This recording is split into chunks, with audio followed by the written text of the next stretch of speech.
Hello student, good morning to all of you.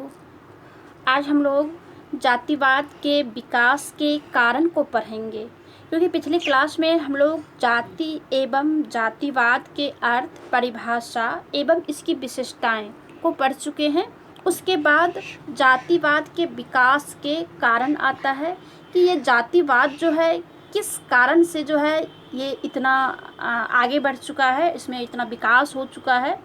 तो इसके कारण को आज आइए जानते हैं हम लोग कि विकास का ऐसा कौन सा कारण है। तो इसके विकास के जो है कई कारण है। जैसे पहला है विवाह संबंधी प्रतिबंध। इसमें है कि जाति जो है अंतर्विवाही समूह है, यानी जाति जो है अपने ही जात के अंदर विवाह जो है करेंगे और सभी लोग जो है अपने जाति समूह में से ही अपने जीवन साथी का चुनाव करता है, और जिसके कारण जो है व्यक्ति अपने जाति सदस्यों को या जातिवाद को आगे बढ़ाने का अवसर प्रदान करता है, ताकि वे जो है नौकरी तथा अन्य सुविधाएं भी प्राप्त कर सके। बहुत सारा फैक्टर होता है जातिवाद के विकास के, इसमें कुछ लाभ भी हो जाता है, कुछ हानि भी हो जाता है। तो पहला है विवाह संबंधी प्रतिबंध और दूसरा है खान पान पर प्रतिबंध। अब ये जो है जातिवाद के विकास का जो दूसरा कारण है, खान पान भी आ जाता है, क्योंकि खान पान पर जो है प्रत्येक जाति अपने सदस्यों पर दूसरी जाति के सदस्यों के साथ सामाजिक सहवास तथा खान पान संबंधी प्रतिबंध लागू कर देती है कि जो है हम लोग अदर कास्ट में जो है अदर कास्ट के साथ में जो है ना खाएंगे ना पिएंगे। इसलिए जो है व्यक्ति के सुख दुख में जो है केवल उसी के जाति के सदस्य जो है साथ आते हैं। और तीसरा कारण है सामान्य रीति रिवाज के जो है पूर्वज या व्यवसाय। सामान्य रीति रिवाज जो है या तो पूर्वज है या व्यवसाय है। तो जाति के हर सदस्य जाति के दूसरे सदस्यों के साथ इसलिए भी जुड़ा हुआ है क्योंकि उनके रीति रिवाज एक जैसे हैं। उसके बाद धार्मिक विचार भी एक जैसे हैं, जैसा कि पूर्वज में जो है पूर्वज एक थे या फिर उसका व्यवसाय एक है। तो इन सब से भी जाति के प्रति वफादारी की भावना भी जो है पैदा होती है और इसके विकास होता है। तो आगे है जजमानी व्यवस्था का विघटन। पहले के समय में क्या था कि जजमानी व्यवस्था था, जाति के आधार पर होता था, लेकिन अभी के समय में क्या है कि इसके विभिन्न जातियों के जो बीच में आपसी संबंध होता है, इस व्यवस्था को खत्म होने से सभी जातियों के जो पारस्परिक संबंध होते थे वो भी जो है खत्म हो गए हैं। इससे भी जो है जाति के विचारों को प्रोत्साहन मिलता है और फिर जातिवाद को जो है बढ़ावा मिलता है। आगे है कि जातीय स्थिति को उच्च करने की इच्छा। सारे जो जाति के लोग हैं, चाहे जो भी है, वो अपनी जाति के स्थिति को हमेशा उच्च करने की इच्छा रखता है और इसी कारण जो है व्यक्ति अपने जाति के सदस्यों को विभिन्न क्षेत्रों में आगे बढ़ाने का हमेशा प्रयास करते रहते हैं, चाहे उनमें योग्यता हो या नहीं हो। इससे भी जो है जाति के विकास में बढ़ावा मिला है। अब आगे है कि वोट की भी राजनीति है। जातिवाद के विकास में वोट की राजनीति तो खुलेआम होता है और फिर वोट की राजनीति में यानी राजनीति में ही जातिवाद के विकास का सबसे अहम कारण माना जाता है, क्योंकि प्रजातंत्र में जो है वोट का महत्व है और चुनाव जीतने के लिए जाति का ही सहारा लिया जाता है। तो जिस क्षेत्र में जिस जाति की बहुलता रहता है उस जाति के सदस्य को चुनाव में टिकट आसानी से मिल जाता है। जातीय भावनाओं को उभार कर जो व्यक्ति चुनाव जीतता है वह बाद में अपनी जाति की उन्नति के बारे में हमेशा सोचता भी है और कार्य भी करता है। तो इससे भी जो है जाति व्यवस्था के जो है विकास में जो है बढ़ावा मिला है। और फिर आगे है कि यातायात एवं प्रचार के साधनों में वृद्धि। प्रचार तथा यातायात के साधन भी जातिवाद के विकास का प्रमुख कारण माना जाता है, क्योंकि पहले के जो व्यक्ति होते थे वो एक दूसरे से दूर दूर बसे हुए थे, आवागमन एवं विचारों के आदान प्रदान संचार के साधन नहीं थे। इसी कारणवश जो है वे आपस में संपर्क नहीं कर पाते थे, लेकिन जातीय भावना से अनभिज्ञ रहते थे। अभी के समय में क्या है कि आवागमन एवं प्रचार के साधनों द्वारा घनिष्ठता और संगठन स्थापित हुए हैं। इसके साथ ही प्रचार प्रसार के माध्यम भी जो है बहुत जोर शोर से है, जैसे कि समाचार पत्र हो गया, अन्य पत्र पत्रिकाएं हो गया, सोशल मीडिया हो गया। ये सब जो है जातिवाद को बढ़ाने में जो है प्रमुख भूमिका निभाया है। तो इस कारण भी जो है जातिवाद के विकास में जो है बढ़ावा मिला है। उसके बाद है कि जातियों का विभेदीकृत विकास, जैसे कि पिछड़ी जातियों को स्वतंत्रता के बाद शिक्षा एवं नौकरी में जो है प्राथमिकता मिली, यानी आरक्षण के तहत जो है उसे प्राथमिकता दिया गया। तो इनके लिए क्या हुआ कि शिक्षा और नौकरी में जो है बहुत सारा जो है छूटें मिली। इससे कुछ जातियां तो अपनी स्थिति को सुधारने में सफल हो गई, लेकिन इसके बाद जो जातियां हैं अन्य क्षेत्रों में, ये जातियां जो है लाभ भी उठा रही है और अन्य जातियां अभी भी जो है पिछड़ी हुई है। और इस भेदभावपूर्ण नीति के कारण भी जो है जातियां ज़्यादा जो है अपना संगठन जो है मजबूत कर लिया है। इसलिए कि जिस जाति को प्राथमिकता मिला है वे तो बहुत आगे भी बढ़ गया है, उसके बाद भी जो है उसे जो है अभी भी लाभ उठा रहा है।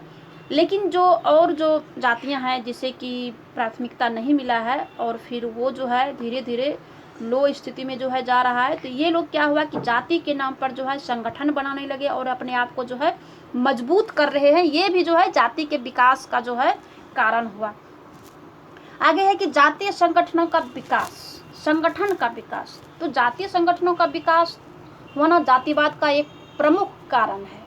देश में जो है जातीय हितों की रक्षा एवं उनकी अभिवृद्धि जो है जातीय लोगों में एकता कायम रखने और उनकी समस्याओं के समाधान एवं प्रगति को आसान बनाने के उद्देश्य से, विशेष रूप से वर्तमान समय के दौर में अगर देखा जाए तो देश के क्षेत्रीय, प्रांतीय एवं राष्ट्रीय स्तर पर अनेक जातीय संगठन का निर्माण हुआ है।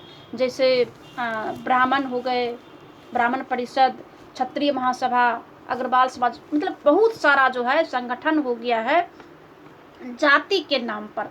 और वो जो है अपने क्षेत्र में अपना ही कास्ट के, अपना ही जाति के विकास एवं समस्या के समाधान के लिए जो है काम भी कर रहा है। और इस संगठन के कारण भी जातिवाद के जो है विकास में वृद्धि का कारण माना जाता है। अब तो ये जो है किस कारण से जातिवाद का विकास हुआ, ये तो विकास का कारण हुआ। अब है कि इसका क्या प्रभाव पड़ा है, दुष्परिणाम इसका क्या है जातिवाद का। जातिवाद का तो कोई अच्छा परिणाम तो हो नहीं सकता है, क्योंकि जातिवाद जहाँ आ गया वहाँ जो है दुष्प्रभाव आना स्वाभाविक है। तो आइए हम जानते हैं कि जातिवाद के प्रभाव या दुष्प्रभाव क्या पड़ा है।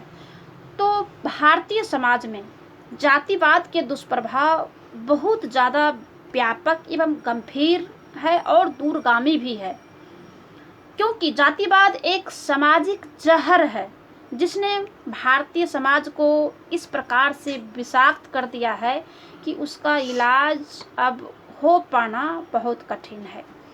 और यदि इस जहर को आम जनजीवन से शीघ्र निकाला नहीं गया तो भारतीय समाज के लिए अपने अस्तित्व को बचा पाना भी कठिन हो जाएगा। और फिर अगर शुरुआत में अगर भारतीय समाज की अवनति व पतन के लिए जो भी कारक उत्तरदायी रहा है, उन सभी की संयुक्त भूमिका की तुलना में अकेले जाति व्यवस्था जो है, इसकी भूमिका सबसे अधिक उत्तरदायी रहा है।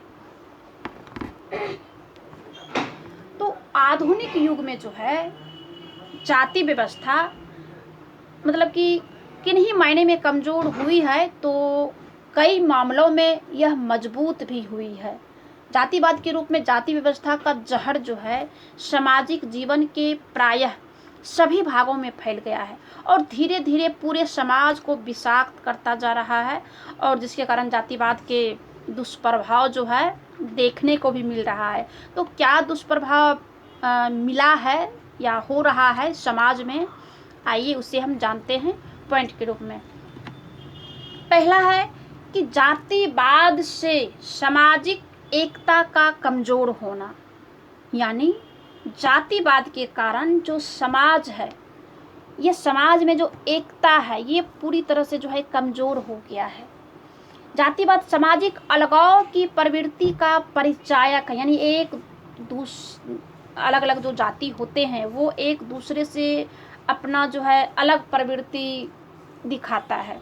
जातिवाद के चलते व्यक्ति की निष्ठा अपनी जाति तक ही सीमित हो जाती है।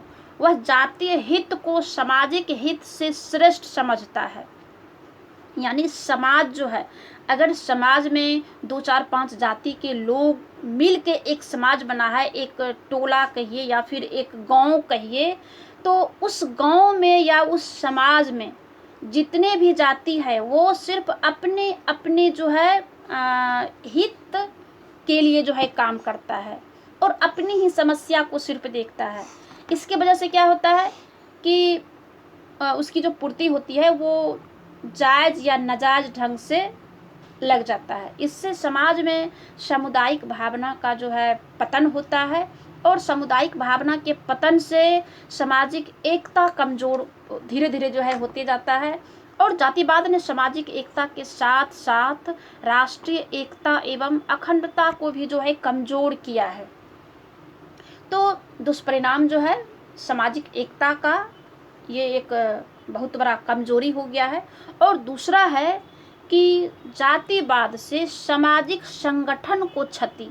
अब मान लिया जाए कि कोई एक संगठन है और उसमें सारे जाति का लोग है और वो संगठन कुछ समाज के हित में काम करना चाहता है या अपने देश के हित में काम करना चाहता है, लेकिन उस संगठन में जो अलग अलग जाति के लोग हैं तो उस जाति भावना जो है ये जाति समूहों में जो है बट जाता है, जिससे क्या होता है कि हर एक का अपना जीवन ढंग, आदर्श, आराध्य देव व आदर्श पुरुष जो है होता है। इसे हम दूसरे शब्द में इस तरह से कह सकते हैं कि हर एक की अपनी उप संस्कृति होती है।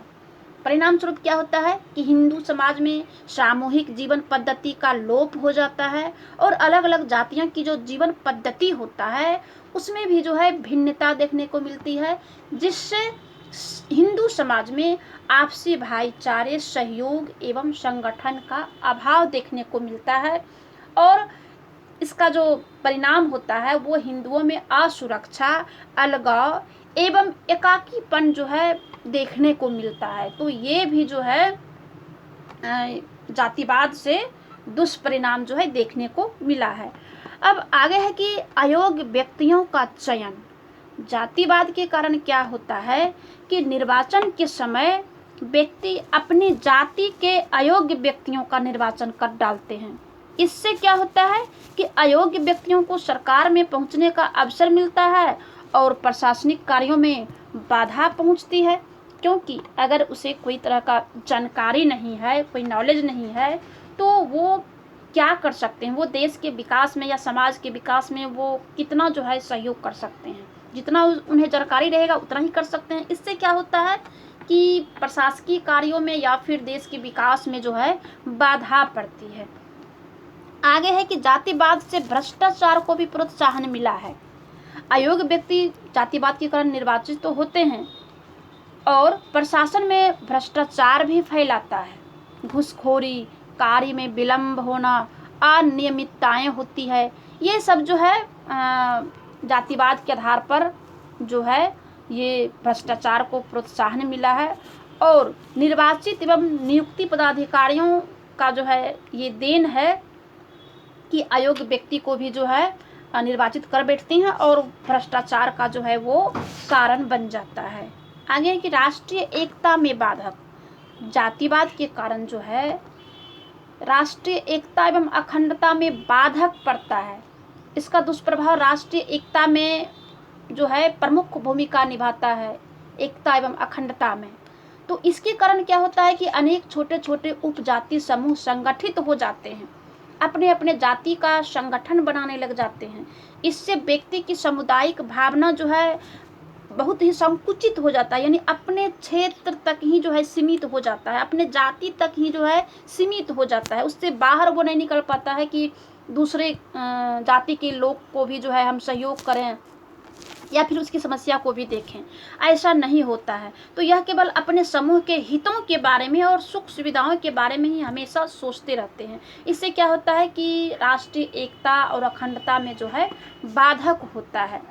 आगे है कि गतिशीलता में बाधक। जातिवाद के कारण क्या होता है कि व्यक्ति जो है स्थानीय बंधनों में जकड़ जाता है, अपने ही जाति के जो है समूह में बंध जाते हैं और शिक्षा और अधिक धन प्राप्त करने आदि के लिए जो है बाहर जाना पड़ता है, जिससे जातिवाद के बंधन उसे ऐसा करने से रोकता है। तो इस प्रकार क्या है कि गतिशीलता में जो है जातिवाद जो है एक बाधक बना हुआ है। आगे है कि योग्य व्यक्तियों में बेकारी, यानी जातिवाद के कारण अयोग्य व्यक्तियों का निर्वाचन तो हो जाता है। इससे क्या होता है कि समाज में जो योग्य एवं कुशल व्यक्ति हैं उसे आगे बढ़ने का जो है अवसर नहीं मिल पाता है, जिससे क्या होता है कि योग्य व्यक्तियों में जो है बेरोजगारी, बेकारी एवं असंतोष जो है फैलने लगता है। तो ये जो है दुष्परिणाम है, योग्य व्यक्ति जो है बेकार हो जाते हैं। आगे है कि नैतिक पतन। जातिवाद के कारण व्यक्ति जो है अपनी ही जाति के सदस्यों को आगे बढ़ाने के लिए हर उचित एवं अनुचित साधनों का हमेशा प्रयोग करते हैं और हमेशा इसी के बारे में सोचते हैं। इससे क्या होता है कि नैतिक मूल्यों का पतन हो जाता है। फिर आगे है कि राष्ट्रीय विकास में बाधा होता है कि जातिवाद के जो कारण जो है समाज एवं विभिन्न भागों में विभाजित हो जाता है और हर जाति अपनी ही जाति के सदस्यों का भला चाहता है। इससे क्या होता है कि राष्ट्रीय विकास के कार्य में जो है बाधा पड़ती है। अब जो ये दुष्परिणाम है, तो अब इस दुष्परिणाम से निकलना है, तो निकलने का या फिर जातिवाद को रोकने का क्या उपाय हो सकता है। तो आइए हम जानते हैं कि जातिवाद को रोकने का उपाय है या सुझाव है, जिसके कारण कि जातिवाद जो है धीरे धीरे कम भी हो जाए। खत्म तो नहीं ही होगा जातिवाद, और फिर कम भी अगर होगा तो देश के विकास में जो है, देश के विकास के लिए जो है अच्छा होगा।